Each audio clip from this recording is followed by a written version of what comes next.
असलामुअलैकुम दोस्तों।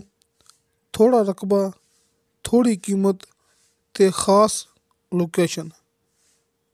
दोस्तों माशाल्लाह ये अपने कोले 2.5 एकड़ यानी कि 2 एकड़ ते 4 कनाल ऊपर, 2 एकड़ ते 1 बीघा ऊपर, ये 2.5 एकड़ ये अपने कोले ये ज़मीन हैगी है। ये फार सेल ये तुहाडे सामने ए वेखो। गंदम दी सरसों दी फसल इत्थे मौके ते मौजूद हैगी जी। ए वेखो ये ज़मीन तुहाडे सामने। ए वेखो दोस्तों, तुसी वेख रहे हो अपना यूट्यूब चैनल पाक पंजाब टीवी ते मैं आ तुहाडा दोस्त अब्दुल वाहिद। बड़े दोस्त कहंदे सी कि ज़मीन दी कीमत भी इंतहाई मुनासिब होवे ते लोकेशन बेहतरीन होवे, आबादी दे अंदर होवे। दोस्तों आबादी दे अंदर ये ज़मीन है, बिजली मौके ते मौजूद है, आस पास डेरे घर गाँव, ये पक्का रोड जिथे गड्डी जा रही है। आप इतों ज़मीन की वीडियो शुरू की सी कि बहुत ही इनकी खास लोकेशन हैगी जी। पक्के रस्ते ते अपनी ज़मीन का तकरीबन कोई 60 तो 70 फुट फ्रंट हैगा जी। जिथों आप ज़मीन की वीडियो शुरू की सी ना, उस पक्के रोड तो अपनी ज़मीन का 60-70 फुट फ्रंट हैगा जी। आस पास जिहड़ा कि घर ने, बल्कि घर की आस पास इत्थे कोठियां बनिया हुई ने। तुसी मौके ते आओगे तुहानू ये ज़मीन की लोकेशन बड़ी पसंद आएगी। खालस मिट्टी वाली, अच्छी मिट्टी वाली, ये अपने कोले बहुत अच्छी ये ज़मीन हैगी जी।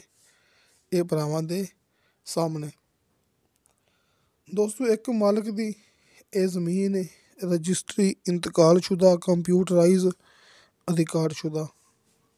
अक्सर रकबे ऐसे होंदे ने जिहड़े कि भाइयां नू मजबूरी होंदी ते रकबे इस वास्ते फार सेल होंदे ने।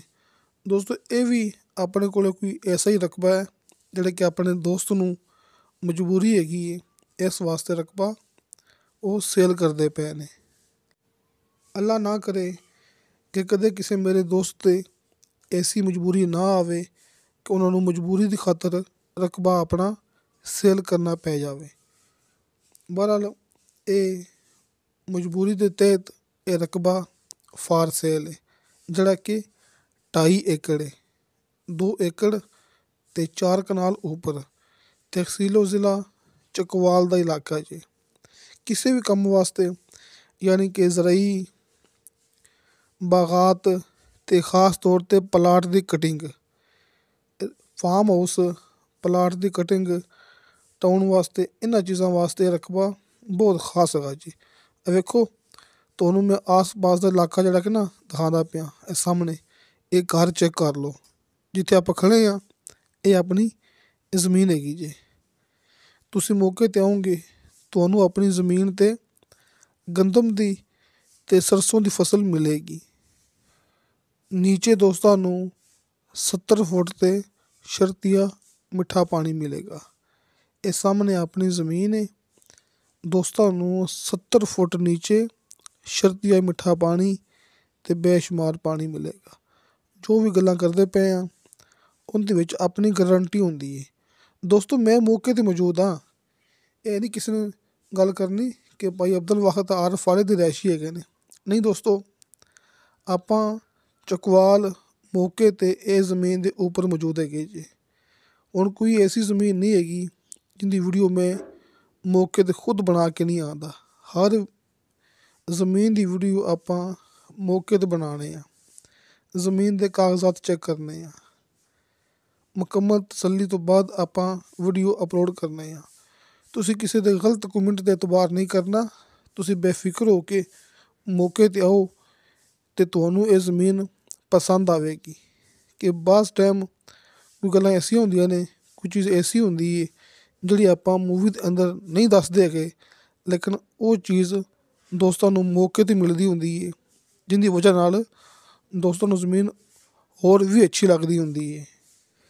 ਤੇ ਦੋਸਤੋ ਨੂੰ ਮੈਂ ਸ਼ੁਰੂ ਤੋਂ ਗੱਲ ਕਰ ਚੁੱਕਿਆ, ਦੁਬਾਰਾ ਫਿਰ ਦੱਸ ਦਿੰਦਾ ਕਿ ਵਜ੍ਹਾ ਮਜਬੂਰੀ ਦੀ ਵਜ੍ਹਾ ਨਾਲ ਇਹ ਰਕਬਾ ਅਰਜੈਂਟ ਫਾਰ ਸੇਲ ਹੈ। ਮਜਬੂਰੀ ਦੇ ਤਹਿਤ ਇਹ ਰਕਬਾ ਅਰਜੈਂਟ ਫਾਰ ਸੇਲ ਹੈ, ਲੇਕਿਨ ਕਾਗਜ਼ਾਤ ਦੇ ਵਿੱਚ ਕੋਈ ਮਸਲਾ ਨਹੀਂ ਹੈਗਾ, ਆਸ-ਪਾਸ ਕੋਈ ਲੜਾਈ ਝਗੜਾ ਨਹੀਂ ਹੈਗਾ। ਇਹਨਾਂ ਤਮਾਮ ਗੱਲਾਂ ਦੀ ਆਪਣੀ ਗਰੰਟੀ ਹੋਵੇਗੀ, ਕਿਉਂਕਿ ਬਿਲਕੁਲ ਹਲਕੇ ਫੁਲਕੇ ਬਿਆਨੇ 'ਤੇ ਦੋਸਤਾਂ ਨੂੰ ਮਿਲ ਜਾਏਗਾ ਇਹ ਮੁਕੰਮਲ ਜ਼ਮੀਨ ਦਾ ਕਬਜ਼ਾ। ਤੁਸੀਂ ਇੱਥੇ ਕਬਜ਼ਾ ਜਮਾਉਣਾ ਹੈ, ਆਪਣੀ ਹੱਦਬੰਦੀ ਕਾਇਮ ਕਰਨੀ ਹੈ, ਆਪਣੀ ਮੁਕੰਮਲ ਤਸੱਲੀ ਕਰਨੀ ਹੈ। ਜਦੋਂ ਤੁਸੀਂ ਦੋਸਤ ਆਪਣੇ ਵੱਲੋਂ ਫੁੱਲ ਮੁਤਮਿਨ ਹੋ ਜਾਓਗੇ ਅਤੇ ਫਿਰ ਬਾਕੀ ਦੀ ਪੇਮੈਂਟ ਕਲੀਅਰ ਕਰਵਾ ਕੇ ਆਪਾਂ ਜ਼ਮੀਨ ਤੁਹਾਡੇ ਦੋਸਤਾਂ ਦੇ ਨਾਮ ਕਰਵਾਉਣੀ ਹੈ। ਰਜਿਸਟਰੀ ਇੰਤਕਾਲਸ਼ੁਦਾ ਕੰਪਿਊਟਰਾਈਜ਼ ਰਿਕਾਰਡਸ਼ੁਦਾ ਇਹ ਆਪਣੇ ਕੋਲੇ ਜ਼ਮੀਨ ਹੈਗੀ ਹੈ, ਕਿਉਂਕਿ ਤਹਿਸੀਲੋ ਜ਼ਿਲ੍ਹਾ ਚਕਵਾਲ ਦਾ ਇਲਾਕਾ ਹੈ। ਇਸ ਵਾਸਤੇ ਇਹ ਜ਼ਮੀਨ ਬਣਦੀ ਪਈ ਹੈ 20 ਕਨਾਲ। ਦੋਸਤੋ 20 ਕਨਾਲ ਜ਼ਮੀਨ ਬਣਦੀ ਪਈ ਹੈ। ਫੀ ਕਨਾਲ ਇਹ ਜ਼ਮੀਨ ਦੀ ਡਿਮਾਂਡ ਬਣਦੀ ਪਈ ਹੈ 3 ਲੱਖ ਰੁਪਇਆ ਅਤੇ ਫੀ ਏਕੜ ਇਹ ਜ਼ਮੀਨ ਦੀ ਡਿਮਾਂਡ ਬਣਦੀ ਪਈ ਹੈ 24 ਲੱਖ ਰੁਪਇਆ। ਦੋਸਤੋ ਡਿਮਾਂਡ ਤਕਰੀਬਨ ਫਾਈਨਲ ਹੈਗੀ ਜੇ, ਕਿਉਂਕਿ ਮਾਲਕ ਨੇ ਆਪਾਂ ਨੂੰ ਉਹ ਗੱਲ ਕੀਤੀ ਹੈ ਜਿਹੜੀ ਕਿ ਫਾਈਨਲ ਹੈ। 24 ਲੱਖ ਰੁਪਇਆ ਫੀ ਏਕੜ ਅਤੇ 3 ਲੱਖ ਰੁਪਇਆ ਫੀ ਕਨਾਲ ਇਹ ਜ਼ਮੀਨ ਦੀ ਤਕਰੀਬਨ ਫਾਈਨਲ ਡਿਮਾਂਡ। ਸਾਹਮਣੇ ਸਕਰੀਨ 'ਤੇ ਦੋਸਤਾਂ ਨੂੰ ਹਾਜੀ ਅਰਫਾਨ ਅਬਾਸ ਸਾਹਿਬ ਦੇ ਦੋਵੇਂ ਨੰਬਰ ਮਿਲ ਗਏ ਹੋਣਗੇ। ਤੁਸੀਂ ਆਪਣੀ ਮਰਜ਼ੀ ਦੇ ਮੁਤਾਬਕ ਆਪਣੀ ਆਸਾਨੀ ਨਾਲ ਜਿਵੇਂ ਚਾਹੋ ਰਾਬਤਾ ਕਰ ਸਕਦੇ ਜੀ।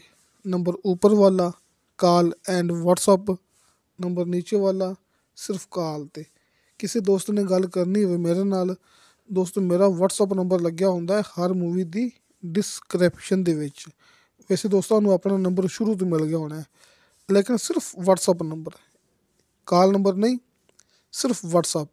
ਇਹ ਵੀ ਦੋਸਤਾਂ ਦੀ ਆਸਾਨੀ ਵਾਸਤੇ, ਤਾਂ ਕਿ ਦੋਸਤਾਂ ਦਾ ਆਪਣੇ ਨਾਲ ਰਾਬਤਾ ਹੋ ਸਕੇ, ਕਿਉਂਕਿ ਵਟਸਅਪ ਦੇ ਜ਼ਰੀਏ ਰਾਬਤਾ ਹੁੰਦਾ ਆਸਾਨੀ ਨਾਲ ਅਤੇ ਜਲਦੀ। ਅਤੇ ਦੋਸਤੋ ਇਨਸ਼ਾ ਅੱਲਾਹ ਤਾਲਾ ਬਸ਼ਰਤੇ ਜ਼ਿੰਦਗੀ ਬਾ ਫਜ਼ਲੇ ਖੁਦਾ ਮਿਲਾਂਗੇ ਅਗਲੀ ਵੀਡੀਓ 'ਤੇ। ਅੱਲਾ ਹਾਫਿਜ਼।